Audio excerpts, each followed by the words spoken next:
Boa noite, professor. 45 pontos, né? O Bahia aí a 15, 16 pontos de uma classificação inédita para a Libertadores. Mas queria saber de você, o que foi apresentado hoje diante do Criciúma pode ser o suficiente para o jogo de sábado contra o Flamengo, com eventual vitória do Bahia diante do clube que o Bahia perdeu os últimos 2 jogos por agora. Bom, boa noite. Independente de projeção contra Flamengo, eu acho que fizemos um bom jogo, merecemos vencer hoje. Tivemos talvez um início de segundo tempo, onde a gente se perdeu um pouquinho. Naquela primeira bola que o Juba perde o tempo da bola e o Criciúma tem uma ou duas oportunidades boas de gol. Mas o primeiro tempo que controlamos bem o jogo, finalizamos bastante. Tivemos a oportunidade de decidir o jogo, acho que antes. Nós deveríamos ter decidido a partida até no primeiro tempo, com duas boas jogadas de bola parada, com o Tassiano tendo 2 finalizações, né, com chance reais de gol, depois a do Gabriel também no segundo tempo, em bola parada. Em bola rolando, quando tivemos os contra-ataques também, acho que apareceu a oportunidade de definir o jogo. Talvez seja esse o quesito a gente mais a evoluir, né? Melhorar a qualidade de finalização. Mas acho que controlamos bem a partida. Tivemos esses, sei lá, 10 minutinhos, 15 minutinhos no começo do segundo tempo, onde fugiu um pouco do controle o jogo. Eu acho que a gente precisa sempre melhorar, evoluir. Não sei se é suficiente para ganhar o jogo de domingo, de sábado, né? Mas nós vamos ter mais 4 dias de trabalho, que a gente tenha cabeça boa, cabeça no lugar para fazer um grande jogo. Eu acho que dentro de casa a gente vem pontuando bem, né? São 10 vitórias em 14 jogos, né? Sempre há uma esperança maior para a gente em jogos em casa. Não sei porquê, mas produzimos melhor em casa do que fora. É uma das coisas que nós também temos que melhorar, evoluir. Jogos fora de casa temos que manter um padrão parecido com os jogos em casa. Rogério, boa noite. Nós ouvimos muitos torcedores a queixa por esse cartão amarelo do Everton Ribeiro no dia de hoje, e muitos achavam que a coisa poderia ter sido administrada para esse cartão acontecer antes, para não correr esse risco desse acidente como aconteceu, de ficar fora, seu principal jogador ficar fora de jogo importante contra o Flamengo. O que é que você tem a nos dizer sobre esse cartão do Everton Ribeiro? Eu acho que ele também lamenta, você viu até pela reação dele, ele nem dá o carrinho no atleta, ele dá o carrinho no espaço e acaba pegando a pontinha da chuteira. E a árbitra resolveu dar o cartão. Ele está há 24 jogos pendurado. O Everton é um cara que segura bem, ele falou para mim quando ele tomou o segundo cartão, na 4ª rodada, se eu não me engano. E ele falou, não, fica tranquilo que eu ainda vou jogar. E eu tenho certeza que ele gostaria muito, e eu também gostaria de contar muito com ele contra o Flamengo. Não tem, nós temos que achar uma outra solução dentro do elenco e montar, seja um sistema diferente, seja com outra peça no lugar dele. Vai fazer falta, com certeza, mas lembrar que é o 3º cartão amarelo dele em 28 partidas. Então, eu acho que é mais elogiável a postura dele depois do segundo cartão do que essa infelicidade, né? Num lance até que talvez nem precisasse tanto, ele tentou fechar, acho que o passe por dentro, mais por isso, e a gente lamenta a perda dele, mas temos que encontrar soluções dentro do elenco. Rogério, 3 pontos conquistados dentro de casa, mas após o que aconteceu lá em Fortaleza, a postura da equipe te agradou no modo geral? Foi a resposta que você imaginava que poderia ter sido dada dentro da competição que aconteceu hoje aqui na Fonte Nova? Eu acho que foi a maior diferença. Infelizmente, em alguns jogos, principalmente fora de casa, a gente acaba... Eu não sei exatamente o motivo, não sei te dizer o porquê, porque até o time é praticamente o mesmo. Acho que o Canu, né, não jogou essa partida, foi a única alteração que nós tivemos. Mas a gente, infelizmente, não consegue repetir a postura dentro e fora de casa. Então, é uma das coisas que nós temos que entender o motivo disso. Acho que é um time até mais calado, é um time... não é um time de... Você vê que toma poucos cartões, até por reclamação com o árbitro, né? Temos que fortalecer nesse sentido. Eu acho que a postura de hoje é o que nós esperamos do Bahia sempre, independente do resultado final. Mas a postura de hoje é um time com bola, construindo, trabalhando, criando oportunidades. Eu não sei o que aconteceu aquele dia, não posso nem te explicar. Assim, não tem uma explicação lógica para a maneira como nós nos comportamos. Boa noite, Rogério. Gostaria, você falou aí, deixou uma situação que você pode fazer uma mudança até tática para o jogo contra a equipe do Flamengo, já que você perdeu o Everton Ribeiro. Quais são essas chances? Tipo, você pode jogar com 3 atacantes, Como é que você, pelo menos a princípio, pensa sobre essa Putz, situação? eu vou ser sincero, eu perdi o Everton faz... Bom, estava olhando algumas coisas do jogo de hoje, né? Então, a partir de à noite ou amanhã, eu vou começar a pensar no que é possível. Mas hoje, nesse momento, assim, meia hora depois que acaba, eu não consigo dizer para você. Nós vamos trabalhar, temos 4 sessões de treinamento, terça, quarta, quinta e sexta, para encontrar uma alternativa para a ausência do Everton. Mas é possível, sim, que troquemos, joguemos de uma maneira diferente. Vamos analisar com calma, temos tempo para tentar encontrar. Boa noite, Rogério. Hoje o Bahia atingiu a marca de 1 milhão de torcedores na temporada. Legal. Eu gostaria que você falasse sobre a importância de ter a presença da torcida aqui nesses jogos. Muito. Eu acho que, num todo, eu acho que faz muita diferença. Bom, se nós estamos falando aqui de diferença até de postura dentro e fora de casa, eu acho que o torcedor que vem à Fonte Nova, ele tem muita influência nessa postura, na coragem do time em jogar dentro de casa, muita representatividade nessas 10... São 10 vitórias e 2 empates em 14 jogos. Eu acho que é uma campanha acima de 75%, que é relevante para jogos em casa. Nossa campanha fora, que é abaixo do padrão que se estabelece para você brigar pela ponta do campeonato. Mas eu acho que é preponderante os jogos em casa, justamente pela força da torcida. Hoje, 25 mil, né? Eu vi 24, 25?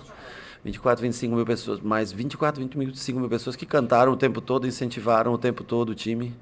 Eu acho que, claro, quanto mais gente, melhor, mas independente disso, quem vem ao estádio que tem esse espírito de carregar o Bahia. Esse é o importante. Essa é a função de uma torcida e a nossa exerce muito bem. Boa noite, professor. Mais uma vez, o Bahia vence em casa com a mesma escalação. E a torcida, né? A gente brinca sempre que o hino do Bahia começa com uma corneta. Se sempre mantém a escalação, o pessoal corneta. Se muda bastante, o pessoal corneta. Você vai ter mais uma vez a chance de mudar o esquema, mudar o jeito de jogar. Agora ou eu não tenho a chance, eu tenho... A obrigação. Vai mudar, né? Porque o Tem Everton que está mudar. fora. Tendo essa oportunidade de mudar, o que o torcedor pode esperar? Você já falou mais cedo sobre que vai ter 4 sessões de treino. Mas quais são as ideias que o senhor tem para surpreender o Flamengo e conseguir quebrar um tabu? É difícil você surpreender alguém na 29ª rodada, né? A surpresa, né? Acho que todos os times têm uma maneira de jogar, praticamente. Né? O Criciúma, nós sabíamos exatamente como viria. Eu tinha uma dúvida só no meio-campo, mas sabia que vinha com 4 jogadores de meio. O Flamengo, nós sabemos a maneira como o Flamengo joga, o Flamengo conhece a gente também. Lógico que a ausência do Everton, ela possibilita outras alternativas, mas eu acho que é raro você surpreender alguém. O importante é que você jogue bem, que você tenha calma, que você tenha agora, acho que a condição física, tem o cansaço mental do fim de ano, mas tem a condição física que favorece você tendo um jogo por semana, você um dia de descanso, 4 de preparação, mais jogo, eu acho que é o ideal para o futebol. E cabe a gente se preparar bem e tentar, logicamente, o Flamengo é um grande time e tudo, mas nós precisamos, nossa força em casa tem que ser estabelecida, como foi até no primeiro jogo da Copa do Brasil contra o Flamengo, onde nós jogamos, fomos superior ao Flamengo, fomos melhores que o Flamengo, tivemos a maioria das oportunidades, o Flamengo teve uma chance, fez o gol pela qualidade dos seus jogadores. Sobre a escalação, não digo surpresa, mas sobre a maneira de jogar, a partir de amanhã a gente vai tentar desenvolver uma linha de raciocínio e encontrar o que é melhor em conjunto com as outras pessoas da comissão técnica, dos que trabalham comigo diretamente, encontrar alguma coisa que seja o que encaixe melhor para jogar contra o Flamengo. Professor, parabéns pelo triunfo. Pegando o gancho dos colegas sobre a mudança de escalação, eu queria te perguntar quais riscos e benefícios essas mudanças trazem justamente numa reta final em que a equipe tem a missão de buscar a Copa Libertadores. A competição. Desculpa, a mudança você está falando, não é? A mudança de sistema, quais riscos? Quais riscos e os benefícios eles podem trazer? Bom, eu acho assim que o time tem uma maneira de jogar e jogou o ano todo praticamente desse jeito. Tem alternativas dentro do jogo, como mais velocidade, mais construção, né? Eu acho que não é impossível mudar, mas eu acho que é sempre mais coeso aquilo que você faz repetidamente durante semanas. Você pode evoluir, melhorar nesse sentido. Mas se você achar que tem que jogar de uma maneira diferente, excepcionalmente por um adversário, você também pode montar. lembrando que um sistema diferente ele requer costume, ele talvez você às vezes deixe de encaixar uma coisa ou outra. E o que a gente vem fazendo sempre, apesar que o Everton é um jogador difícil reposição, né? Não é um jogador que tem uma reposição muito fácil. Vamos analisar com calma. Eu sempre acho que tudo que você faz, você surpreende menos o adversário, mas você está mais acostumado e a chance de você ter melhores passes, melhores tabelas, posicionamento, porque já é uma coisa que você trabalha há muito tempo. Mas nada impede que a gente mude para o próximo jogo. Boa noite, Rogério. Douglas Santana, do site BN News. Gostaria que você pudesse comentar sobre as movimentações de Everaldo de campo, né? A gente sabe que ele é um cara centralizado, mas que por muitas vezes atua ali na lateral do campo para dar um apoio, praticamente um ponta, né, hoje no time do Bahia. Você acha que essa movimentação dele de lado acaba despotencializando ainda mais ele, gerando críticas até por muitas vezes exageradas em cima do atleta? Acho que não. Primeiro que ele não é um ponta, me desculpa, mas tanto que você vê a jogada do gol, quem faz é o Arias pelo lado e não é o Everaldo que faz a jogada. Ele volta para recompor muitas vezes, logicamente, a grande maioria das vezes, pelo lado do campo, quando está em linha baixa, em linha defensiva, né? E está sempre com presença de área, sempre, logicamente, cada lado, um lado, ora o Tassiano, ora Everaldo, mas os dois jogam como uma dupla de atacantes, né? Aliás, o período que eu melhor lembro do Everaldo de ele render foi jogando com uma dupla de atacantes na Chapecoense. A única diferença, por exemplo, hoje o Criciúma jogou também com 2 atacantes, com o Losango no meio, correto? Alano e Bolacier, não sei como é que se pronuncia, desculpa. A única diferença é que eles não recompõem pelos lados, mas deixam mais espaço pelos lados. Tanto que você vê que são 22 a 2, se eu não me engano, de finalizações no jogo. Então, ou seja, o teu sistema defensivo é mais sacrificante fazer o que eles fazem, mas te entrega mais em resultados defensivos, né? Nesse sistema que jogamos hoje, é um sacrifício que eles têm que fazer. Mas se a jogada sai para um lado, normalmente o Everaldo está posicionado no centro da área. Ou se a jogada sai do lado do Everaldo, o Tassiano normalmente está posicionado no centro da área. Boa noite, Rogério. Parabéns. E acho que ele se sacrifica bastante, ajuda e tudo. Tanto que são as duas peças que normalmente saem primeiro do time, né? Pelo desgaste físico que elas... Mas eu acho que ele faz o papel de um segundo atacante. Defensivamente, ele tem a sua função. Boa noite, Rogério. Parabéns pelo triunfo. Hoje eu queria trazer um paralelo sobre pesos e medidas. Há pouco eu falava com o Cauli ali na zona mista sobre a temporada passada do Bahia, que foi uma temporada muito complicada para se livrar do rebaixamento, e uma temporada excepcional dele, que trouxe toda essa euforia do torcedor com relação à sua qualidade técnica. Esse ano, um Bahia muito mais equilibrado, muito mais potente, melhor na tabela, e ele continuando com o seu brilhantismo, mas o torcedor já não vê mais aquele ápice, porque tem uma divisão de equilíbrio de técnica ali dentro da equipe. Eu queria que você trouxesse a sua reflexão. O quanto encontrar a medida certa desse Bahia tirou o peso da briga por coisas tenebrosas no campeonato e fez com que devolvesse a esse Bahia o mesmo peso que a gente está falando aqui agora, de história, de tabela, que o tempo sombrio fez com que se desaparecesse um pouco. Eu acho que ano passado nós jogávamos primeiro com 3 zagueiros, 3 volantes muitas vezes, e o Cauli era junto com o Biel, junto com o Everaldo à frente, Tassiano saindo como terceiro homem de meio e fazendo muitas vezes nesse trio de ataque, de maneira diferente nós posicionávamos. E nós dependíamos, praticamente era o único cara de criação mesmo que nós tínhamos, era ele. Biel, quando descia para receber bola entre linhas, também era um jogador que tinha esse talento, né? Mas era um time que dependia muito do Cauli. Hoje continua, logicamente, com a dependência do Cauli, mas há uma divisão com outros 2 jogadores de construção, que são Caio e Everton, né? Então, eu acho que você, logicamente, não tem mais tanto o protagonismo único do jogo, né? Mas ele continua sendo uma figura importante. Claro, por ser único no jogo, ele tinha muito mais... passava muito mais por ele a bola e ele fazia jogadas incríveis, assim como fez hoje um golaço, hoje uma bola dificílima de pegar. Mas hoje você tem um compartilhamento de funções na hora de criar, o sistema é um pouco diferente, mas eu acho que ele tem ajudado a gente. Eu sei que talvez não chame atenção aos olhos de quem vê, mas taticamente ele tem uma função importante para a gente nesse ano também. E acho de extremo valor a contratação desses outros jogadores, porque possibilitaram chegar a mais pontos na rodada 28 do que no ano passado na rodada 38. Claro que não é o suficiente para a gente, não é o que a gente quer, a gente deseja mais. Nós estamos numa briga aí com o Inter, com o Cruzeiro, o Atlético com jogos a menos, o Vasco hoje empatou com o Cruzeiro, São Paulo que ganhou hoje, enfim, nós estamos numa briga naquele bolo.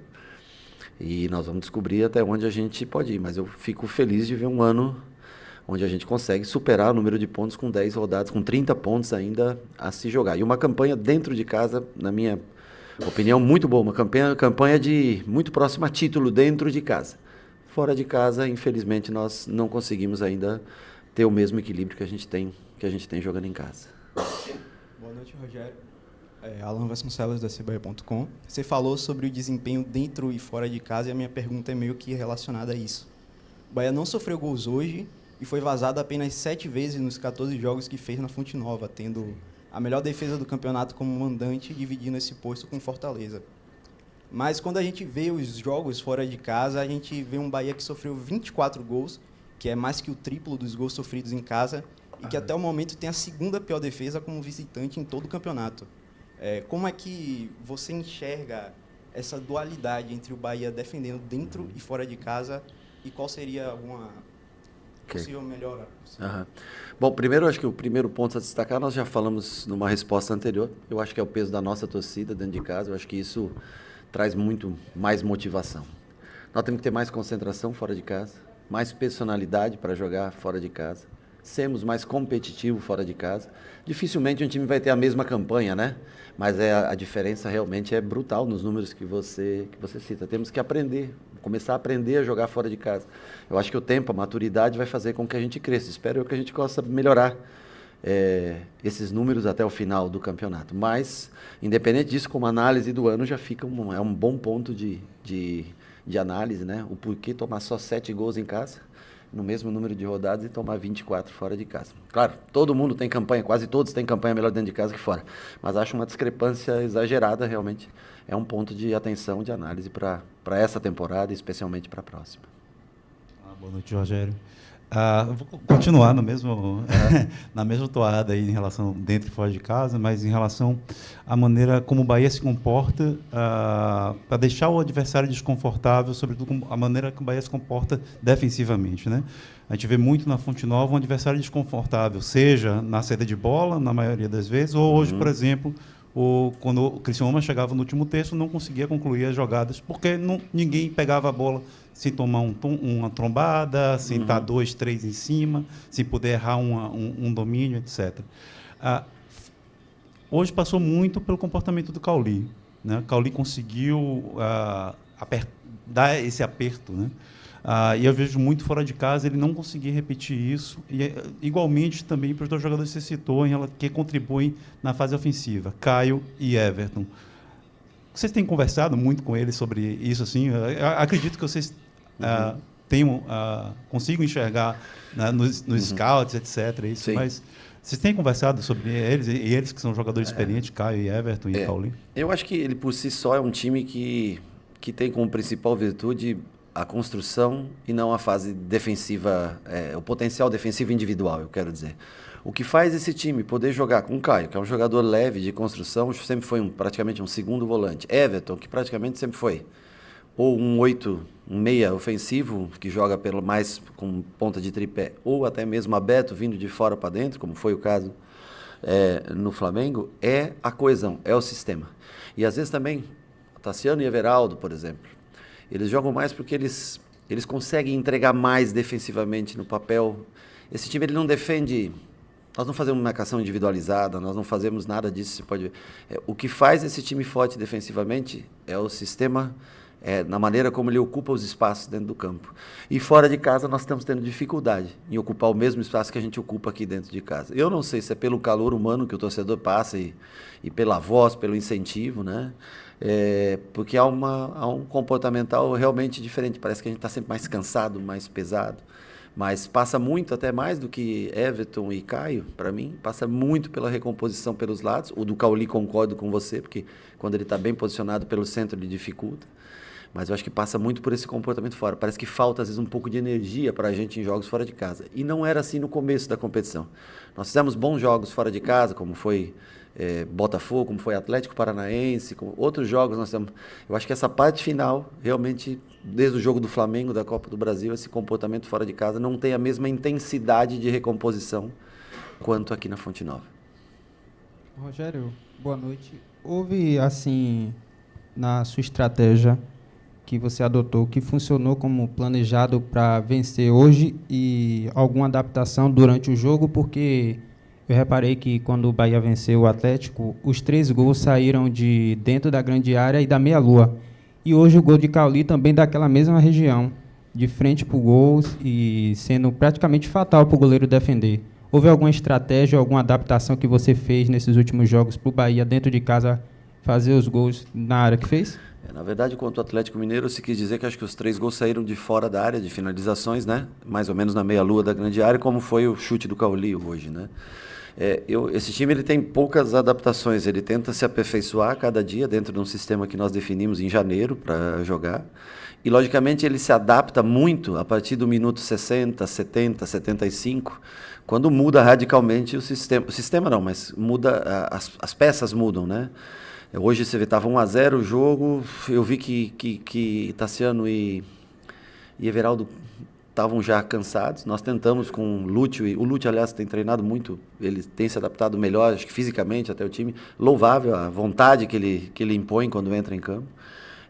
E nós tentamos, com esses jogadores, ser um pouco mais ágeis, um pouco mais rápidos, mas a gente também acaba gerando mais espaço para os adversários, porque eles não têm a mesma característica do Everaldo, a mesma saúde física para defender do Everaldo e do Tassiano.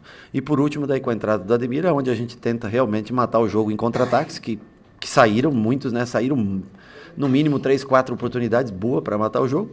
Quando a gente não mata, fica assim até o final do jogo, os caras por uma bola podendo chegar. Mas eu acho que a mudança maior que tem é sempre do primeiro para o segundo tempo, ou da metade do segundo tempo, onde a gente faz alterações de um time que tem construção posse para um time que tem transição rápida. Fora isso, não tem adaptações feitas. Eu acho que é muito psicológico, muito mental, para que o time reaja. Infelizmente faz jogos ruins, como foi o jogo do Fortaleza, que foi um jogo realmente ruim, entre jogos bons, como foi Atlético Mineiro, que nós jogamos muito bem, e hoje que eu acho que nós fizemos também um bom jogo. Rogério, boa noite. Há um ano atrás, o time comemorava o fato de ter vencido um jogo na Fonte Nova por 2-0 contra o Fortaleza e ter se afastado da zona de rebaixamento, alcançando a 13ª colocação.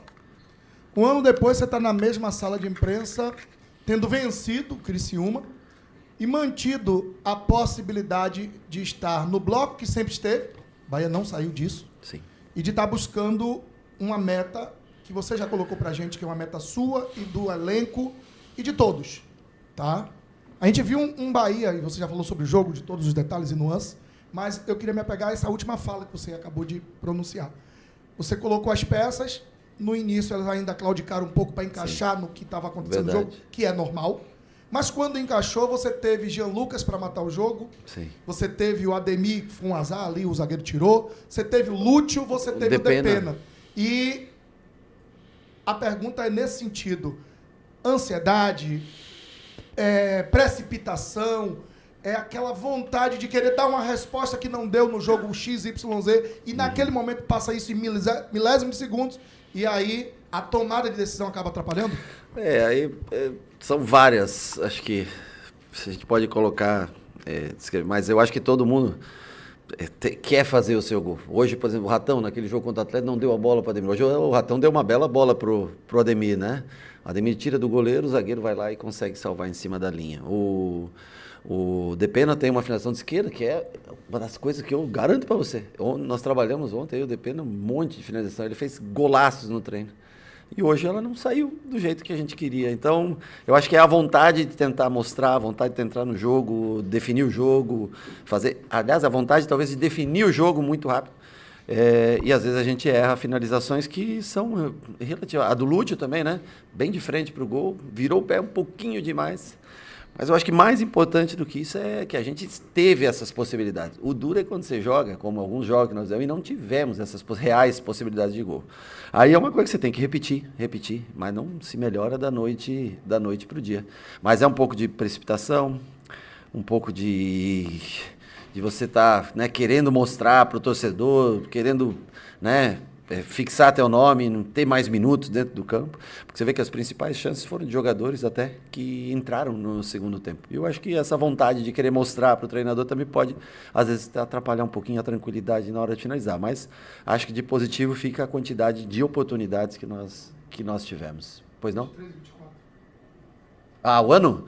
Pô, eu acho que assim, tem um investimento que foi feito, peças importantes que vieram para cá. Eu acho que o modelo de jogo totalmente distinto do ano passado. Eu sentei aqui, eu lembro na minha apresentação, aqui até brinquei contigo, e falei que nós vínhamos para tentar resolver o problema do momento, que era não deixar o Bahia cair.